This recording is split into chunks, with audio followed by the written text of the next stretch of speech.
Hello and welcome back to English Today. This is DVD 11 and the third DVD of your lower intermediate level. And in this DVD, we'll begin with another 2 episodes of the story That's Life, followed by our special TV programs where we will look at climactic change. And then in our cooking program, we'll talk about planning meals.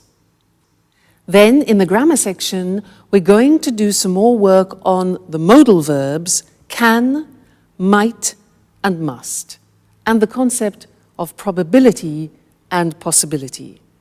We'll also be studying the grammatical form used to, okay? So, I hope you enjoy yourselves.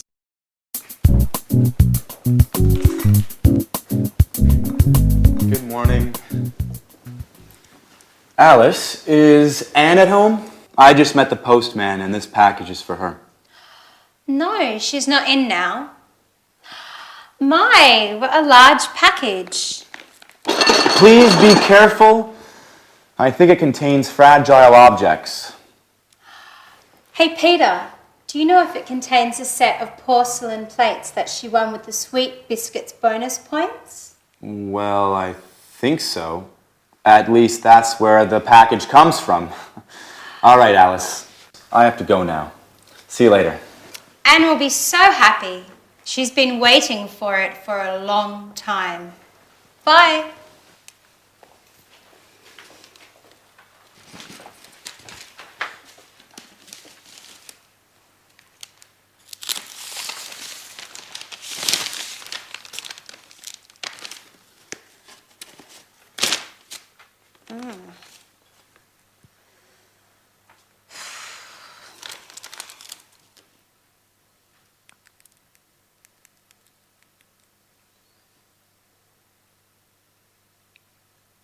Hello, Anne. This is Alice.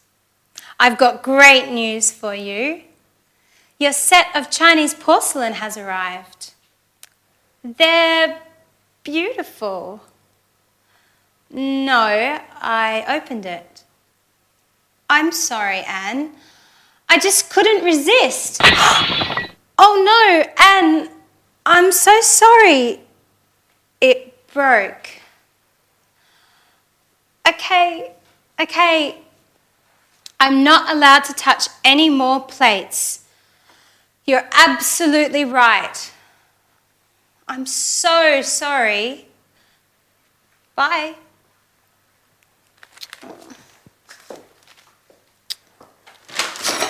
Jack, be careful. Don't touch anything. This packet contains Anne's set of Chinese porcelain. I hope you didn't break anything. I already broke a plate. And guess who heard me breaking it? Anne. Oh my. I didn't notice anything. Well, you should look where you are going. I'm sorry. What are we going to do? Well, let's get ready for Anne to lose her temper. Who knows? Maybe she'll forgive us. She can't get that angry. They're just plates. Remember, we can't cook. If Anne gets angry, we'll have to learn to cook. That's true. I've got an idea. Let's go get something from the local takeout place. Then we can pretend that we cooked dinner. She might be happy and forget about those plates. That's a great idea. Let's get going. Hello and welcome back again to your live English language program. And I want to talk to you more about can.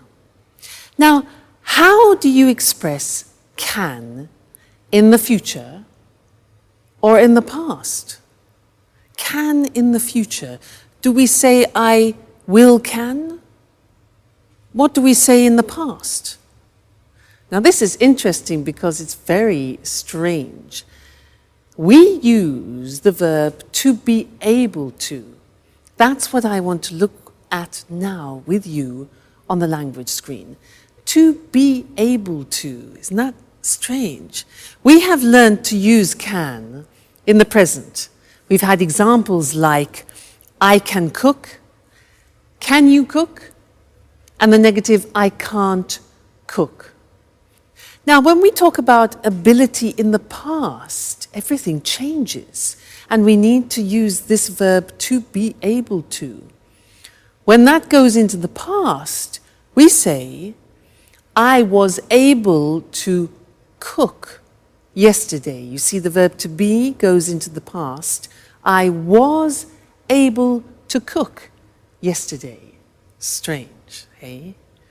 Another example, the question, were you, past tense of the verb to be, were you able to cook?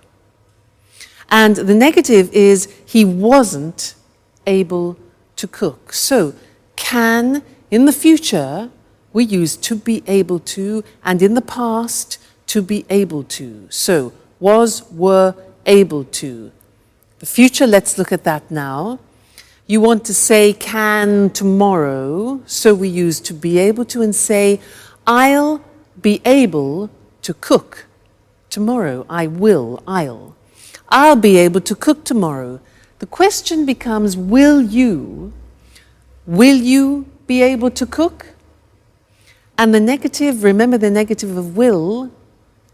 Good. I won't be able to cook tomorrow. So isn't that interesting? When you want to express ability in the future and in the past, you need to use this verb to be able to.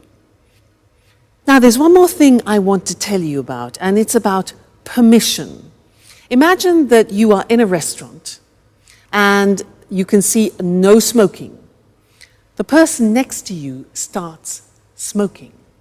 Now, it's a rule and a regulation that you can't smoke in a restaurant. So what do you say to that person? In English we say, excuse me, you're not allowed to smoke here. You're not allowed. See that? You're not allowed. Now that pronunciation is difficult. Allowed. Okay? You're not allowed to smoke in here. For example, if you go to a museum, often they say no cameras. So you're not allowed to take photos. Okay? You're not allowed to take photos. Another example, if you go into a library and people are reading, silence. You're not allowed to speak. Okay, so those are interesting things we've looked at, to be able to, and the use of you're not allowed to.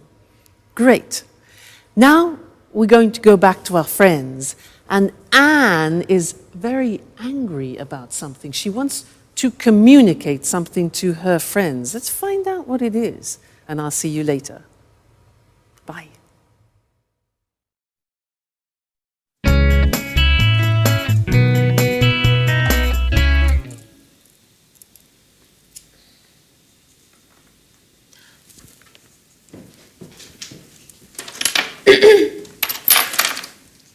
Hi, Anne. What's that you're holding? Hello, everyone. Listen. We need some rules in this house. Living together means obeying some rules. I've written this list of house rules that every person who spends time in this house must follow. No one is allowed to leave this living room until they read and memorize these rules. Bad day, huh? She's right, Jack. Anyway, Anne, dear, what about these house rules? First of all, don't call me Anne, dear. Now listen. Rule number 1. You must never, and I stress never, open my post. Rule number 2. From now on, clean the house At least once a week. Rule number 3. We have to take turns washing up. Rule number 4. Okay. We understand. You must be angry. Well, yes, Jack. I'm very, very angry. I was really looking forward to getting that set of Chinese plates. I saved bonus points for a year eating the same stupid biscuits, which, for your information, I can't stand anymore. I just kept eating and buying them in order to get the set of Chinese porcelain. All for nothing. Oh, please forgive us, Anne. Just tell us where to go and we'll buy you a new set. Well, that's not possible. They were handcrafted in Shanghai. And they cost a fortune. Okay, we'll do our best to make it up. Somehow. Now sit down, Anne. You must be exhausted. Jack and I made dinner for you. You don't have to do anything. We thought of everything. Really? What? You made dinner for me? Yes, Anne. It was the least we could do. Well, okay. I'll forgive you this time. But I warn both of you that I want more discipline in this house. You can't do what you want all the time. We need some rules. Oh, don't roll your eyes while I'm speaking to you. Okay, Anne. You're right. Rules are important. But it's also important to laugh a little. Oh, ha, ha, ha.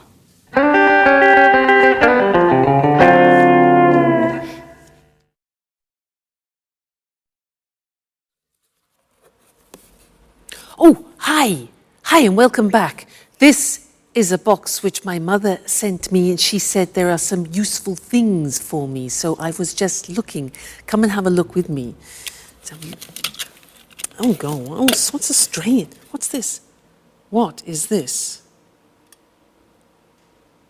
What's this? Well, it can't be a shoe, can it? It's not a shoe. Can't be a shoe because it's made of metal. It's made of metal? Well, it might be some sort of lamp or something, like it looks like an Aladdin's lamp, a special lamp. No, but it can't be that. Ah, look, here there's a sort of metal groove, probably for cigarettes. That's it. It must be a cigarette holder, and a type of ashtray, an oriental ashtray. How unusual. That's very typical of my mother. Useful though. Now, did you see the language that I used? I said, it can't be a shoe. When I say it can't be, it means it's impossible. It's impossible, it's too small, and it's metal. So it can't be a shoe. So I'm talking about probability and possibility, okay? Then I said, well, it might be a magical lamp. Now, might is when you're not sure. Might is M-I-G-H-T. It might be a lamp. So when you're not sure, you say might. Then I said, no. It must be an ashtray. Now, when I say it must be, it's because I'm absolutely sure that the possibility of it being an ashtray is certain, okay? So 3 possibilities: it can't be, might be, and must be. So let's have a look at the other things in the box. Ashtray. What is this? What's this? You see this? Well, it can't be, I mean, it looks like a negative from a film, doesn't it? No, it can't be a negative because there are no images. Well, it might be, I just don't know. I mean, it might be some sort of special sticker that you put on things, but it hasn't got any glue. I don't know what it is. Just a minute. Look, here's something explaining it. A forehead thermometer. Put it on your head and it reads the temperature. What? Let's try that. So I put it on my head like this and said, hold it on your forehead, and it tells you your temperature. Let's have a look. 37. Whew, that's hot. It is. It's a thermometer. Incredible. Now that is very useful because it's small. So interesting. Next thing, what's this? Look at this. Now, it's shiny and it's silver, but it can't be a mirror because I can't see myself. Can't be a mirror. What can it be? Oh, I know. It might be for under glasses. You know what I mean? When you lay the table and you have glasses, sometimes you put it under to protect the tablecloth. Well, look what I have here. So this, for example. Yeah, but it's a bit strange, isn't it? I mean, it can't be. It can't be that, really. Not made of metal like this. It must be, I don't know again. Wait a minute. Here's the box. A drop stop. A drop stop. It must be something for pouring then. Let's have a look. You put it, let's try. I just so happen to have a bottle here. And it says, put it on the bottle like this. A drop stop. So it stops things from dropping. And pour out the liquid and there are no drops. Let's try that. Let's try. Wow! That works. It doesn't drop. So it must be something for stopping drops. You can see. Fantastic. My mother is a genius. She is full of amazing ideas. Thanks, Mum. Let me show you the language that I was using then. We were talking about probability and possibility, and the first thing that we can talk about is when you are expressing strong probability, is when you think almost certainly you know what something is. So it must be an ashtray. So when I use must, I am 100% sure of something. It must be an ashtray. Now, if you are sure that it isn't something, that it is totally improbable, 100%, the opposite is it can't be. Like that, I said, it can't be a shoe, it's too small. So it must be, it can't be, and then if you're not sure about something, we use the simple verb might. Look at the spelling, M-I-G-H-T. It might be an incense burner, for example. We can also say it could be. Might, could, both express uncertain probability. All right, so this is very useful when you are making deductions. Must be, it can't be, and it might be. So those are the three verbs that we use. Okay, great. So thanks, Mum, and I'll see you again very soon. Bye.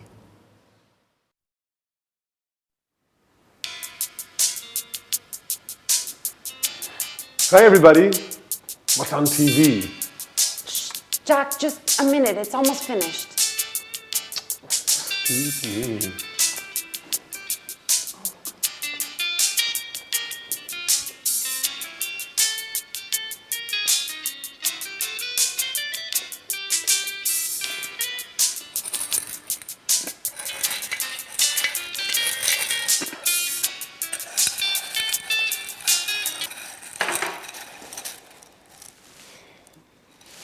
So, what were you watching that was so engrossing? It was an extremely interesting documentary about Picasso's life.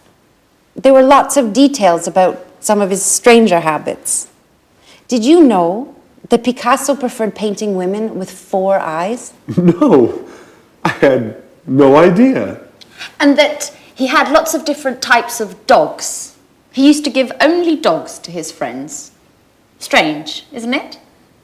And that he liked eating Italian cake at Christmas. Well, I also go crazy for Italian cake at Christmas, and my name isn't Picasso.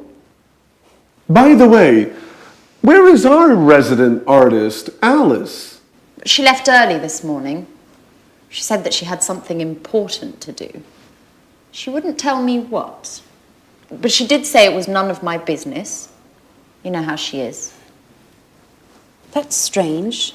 She usually leaves late. Well, as a matter of fact, she was very serious this morning. She told me she had a headache, but I didn't believe her. Oh, look. But it's getting late. I'm starting to get worried. Don't play mom, Anne. Alice is a big girl now. I know. But it's just that she didn't tell me she would be late. In fact, she asked me if I would be late today. Just a moment. A few days ago, Alice told me that she wanted to enter a painting contest. She said she thought it was her big chance. Maybe that's where she is today. Well, you're probably right. But it's almost midnight. I don't think contests last that long. Why not? We all know that artists are a little crazy. Picasso was a perfect example. That's true. You know something about being crazy, Jack, don't you?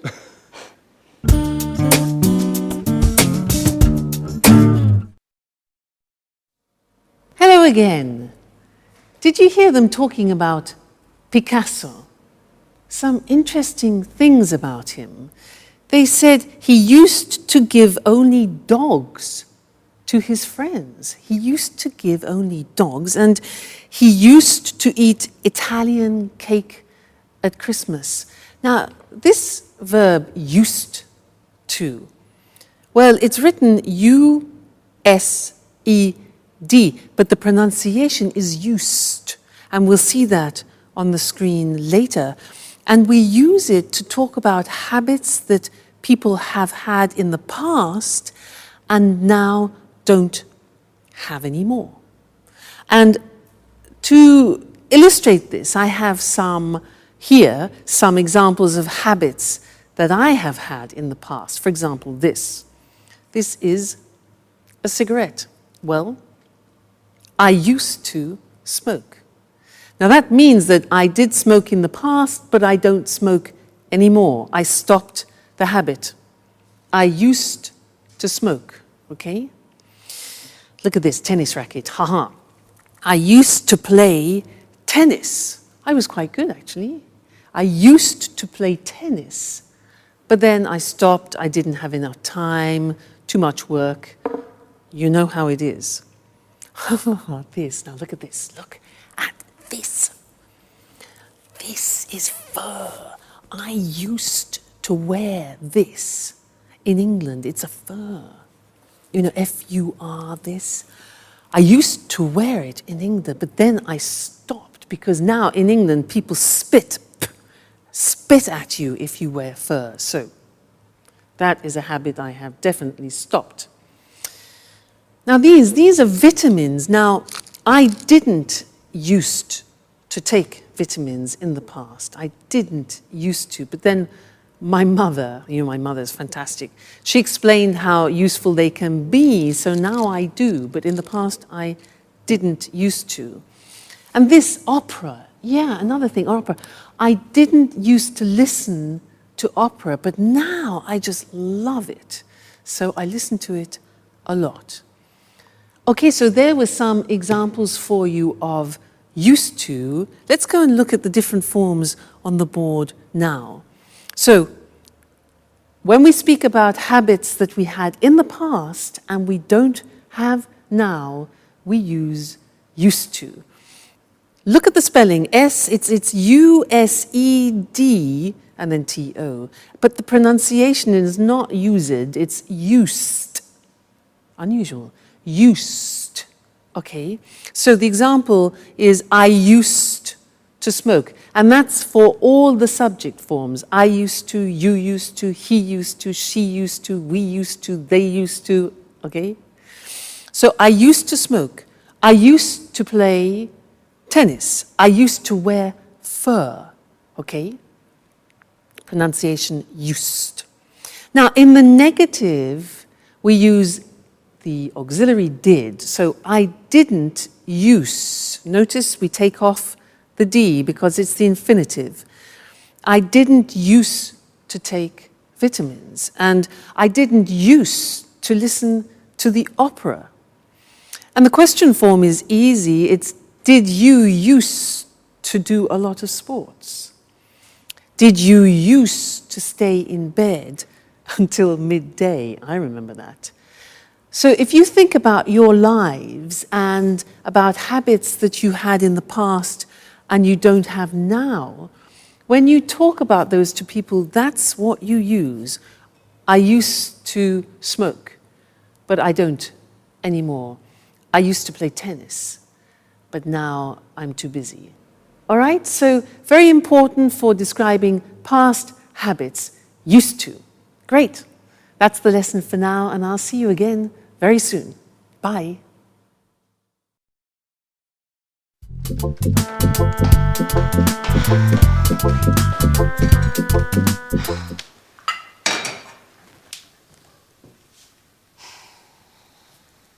Good morning, Alice.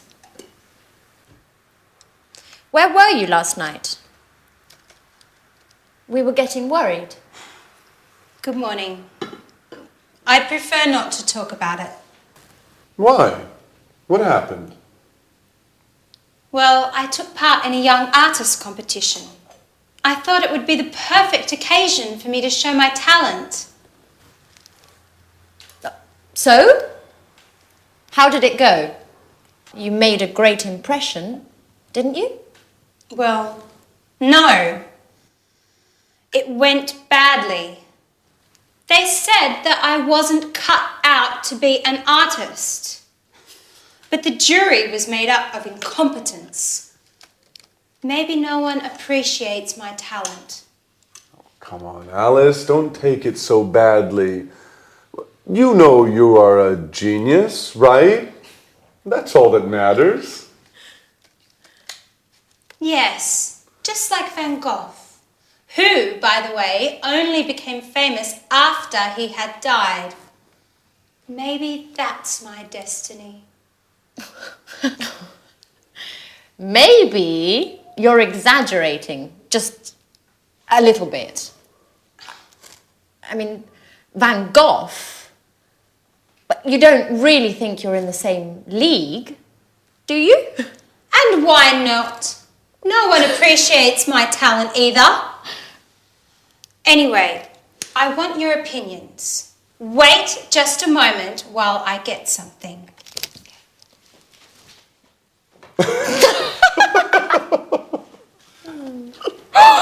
Oh my goodness.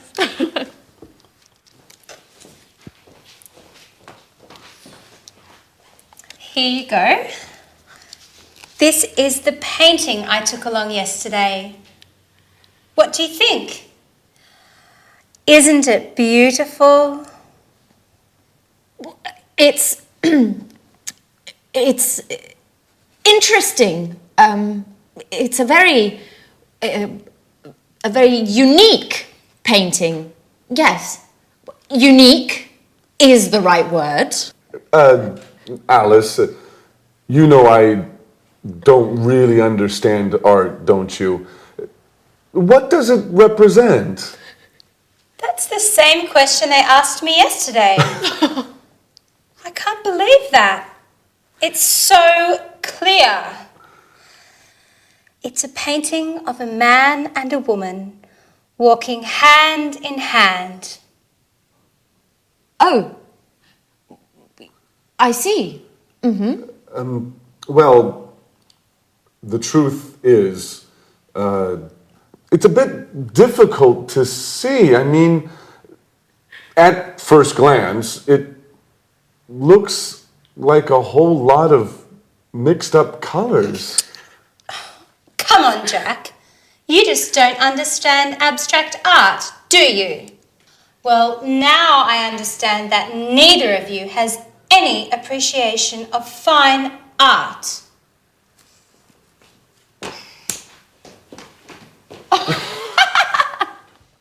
Oh, artists!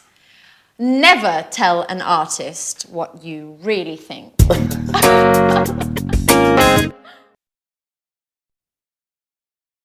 Hello again to you and welcome back for some more English. Did you hear in that last episode how Anne said to Alice, "So how did it go? You made a great impression, didn't you? You made a great impression, didn't you?" Do you remember that grammatical form, didn't you? A question tag, yeah? Remember we did a lesson about this and the example we used was, she's unhappy, isn't she? Do you remember that? Yes, I want to give you a little test on it. And in order to do this well, you have to be very careful about your auxiliaries, so pay attention. Number one, you're married, question tag. You're married, aren't you? Did you get that right, wrong, difficult? Do you remember, you are married, you take the verb, the auxiliary, and at the beginning it's positive, so you turn it into negative. You're married, aren't you? Try this. You didn't go to the party. Didn't is negative, becomes positive. You didn't go to the party. Did you? Great. Next one. He lives in Paris. He lives in Paris.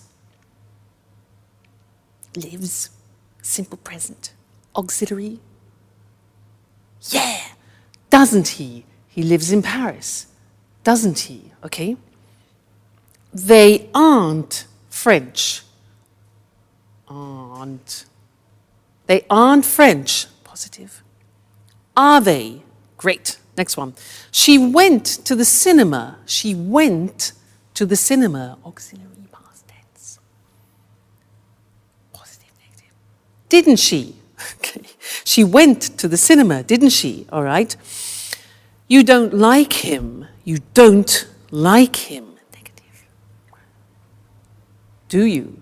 You don't like him, do you? Great. They were enjoying the show. They were enjoying the show. Past continuous. Weren't they? They were. Weren't they? Great. He's coming tomorrow. He's coming tomorrow. Isn't he? Great, you're getting better all the time. They'll be late. They'll be late. Won't they? They'll be late, won't they? And the last one, we can't buy it. We can't buy it. Can we? Okay, so it's negative and positive. We can't buy it. Can. Well done. You know, these are difficult. Only if you know your auxiliary verbs can you do these question tags. So congratulations. We're making progress. Great. So I'll see you in the next lesson very soon. Take care and enjoy studying. Bye. Good morning. Welcome to this week's edition of Climate Change. In the studio with me is our weather expert, Susan Furley. Good morning, Eric. Well, Susan, there's a lot of talk these days about climate change. Could you explain exactly what is happening? Of course. You know, The first thing to stress is that the Earth's climate is always changing. In the past, this happened due to natural causes. I mean, the atmosphere and the Earth's climate changed naturally. Now things are different. Scientists believe that climate change today is a result of man's activities, our activities.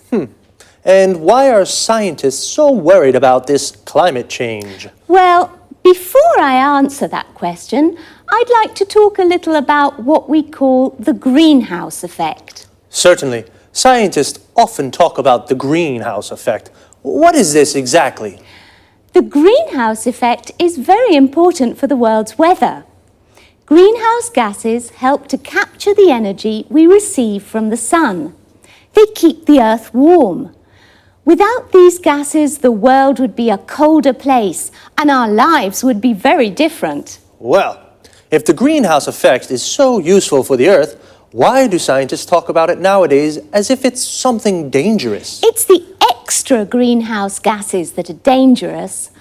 Our way of life, cars, factories, central heating, is producing too much of these greenhouse gases. These gases are trapping more and more of the sun's energy, and the world's becoming warmer. Is carbon dioxide one of these gases? Yes, carbon dioxide, CO2, is one of the main greenhouse gases. Carbon dioxide is produced when we burn coal and natural gas. The problem is that over the years, the concentration of carbon dioxide in the atmosphere has increased enormously. So, to stop global warming, we need to use less coal and natural gases. Exactly.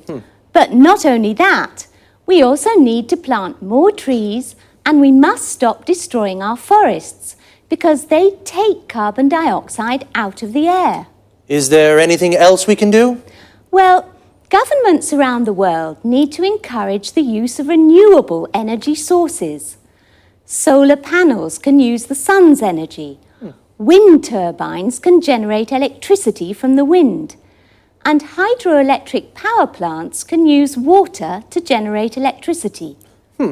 Renewable energy is becoming popular today, isn't it? Yes, it is. But there's still a long way to go. Okay, Susan, one last question. What are the consequences of climate change? Well, higher average temperatures around the world. You know, even a small change in temperature, even a 1 degree increase, can cause the sea level to rise as the polar ice caps melt. In fact, this is already happening. Other consequences: more rainfall in some parts of the world and less in others. More extreme weather conditions, stronger hurricanes and typhoons. So, this is definitely a serious issue. We mustn't underestimate the importance of climate change, and we need to use more renewable energy. Well, thanks to Susan for your clear explanation of the problems. Thank you. Goodbye. And goodbye, and see you again next week for another edition of Climate Change. Okay, now let's have a look at all the terms and expressions we use to talk about the weather and climate change. Firstly, climate change is the term we use for the changes to the world's weather. For example, higher temperatures and more rainfall. Rainfall is how much rain there is, the volume of rain that falls. And I finally understand what the greenhouse effect is. Well, a greenhouse is a transparent house, usually made of glass, where we grow plants. It gets very hot in a greenhouse. In fact, the greenhouse effect is the gases in the atmosphere that trap the sun's energy, causing an increase in temperature of the world. This is what we call global warming, the world becoming hotter. The atmosphere is words for the gases that cover the world. The main gases are nitrogen, oxygen, and carbon dioxide. Now, carbon dioxide is one of the main greenhouse gases. These are the gases responsible for the greenhouse effect. The carbon dioxide in the atmosphere is increasing due to man's activities, so we have to do something to reduce it. we use the expression due to say as a result of. Susan said we should use more renewable energy sources. Renewable energy is energy from the sun, the wind, and water. For example, solar panels generate electricity from the sun, and wind turbines generate electricity from the wind. The verb to generate means to make. Well, renewable energy is becoming popular today, which is good, but there's still a long way to go. This expression, "there's a long way to go," means that there is still a lot we have to do before we reach our objective, which is to reduce global warming. We've run out of time, so that's all for now. See you soon. Welcome to Cooking Today. All homemakers will be thrilled to know that we're back with Lisa French. Thank you for inviting us into your lovely home once again, Lisa. I'm glad to have you. Now, Lisa, Leslie Forbes from Newcastle-on-Tyne is desperate. Her family's always complaining about her cooking. They say it's really, yucky, and they sneak out to get junk food. How can she make her meals more appetizing? Well, actually, it's just a matter of good meal planning. That sounds rather serious. Yes, it is, but it can also be a fun challenge. This means preparing food that's healthy as well as appealing and involves the senses such as smell, taste, and sight. Is that why they say your eyes are bigger than your stomach? Not exactly. Now, getting serious, when you say healthy, you're referring to nutrition, aren't you? Yes, of course. Nutrition is the key to good health. As a matter of fact, nutritionists agree that a varied diet is fundamental for physical and mental well-being. Well, what are the correct guidelines to good nutrition? As you can see, I have an example of a food pyramid here. These 6 main food groups contain the nutrients essential to a well-balanced diet. Why a pyramid? Because it enables us to understand the correct number of servings per day. Can you give an example? Certainly. You see, the largest group includes bread, cereal, rice, and pasta. Then, going up the pyramid, you find fruits and vegetables. Then meats and dairy products. What's at the top? You mean here? These are fats, oils, and sweets, which, although essential to the diet, must be eaten in moderate quantities. Now, going back to Leslie's request, how can she make tasty meals for her family? If she hasn't much time for shopping, she can make a weekly plan. Besides a correct diet, she must consider the likes and dislikes of her family. You're telling me. In my family, my son hated beans and my daughter was allergic to milk. That's a common problem. The thing is to compensate with food belonging to the same group or supplements. Really? That's good to know. A little secret. If you truly enjoy preparing meals, then your family will probably enjoy eating them. How can I get my family to enjoy my cooking? Just be creative. Think like an artist. Play with the colours, shapes, and texture of food. Oh my gosh! How time flies. We've got to wind this up. Lisa, thank you for inviting us into your home again. It's been a pleasure being here. Thank you for coming. And now, let's pay attention to some expressions used in the dialogue. We've talked about meals, breakfast in the morning, lunch at noon, dinner, or in the U.S., supper at night.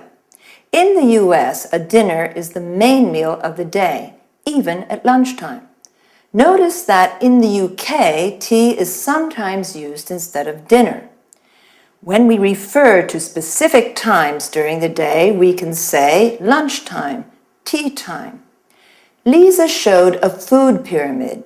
It contains food groups, such as cereals, meats, dairy products, milk, cheese, yogurt, fats and oils, and vegetables. All these foods contain nutrients. Then some positive adjectives used to define food are appetizing and healthy, while yucky is something rather disgusting. Moreover, the expression junk food refers to food which is not considered healthy at all.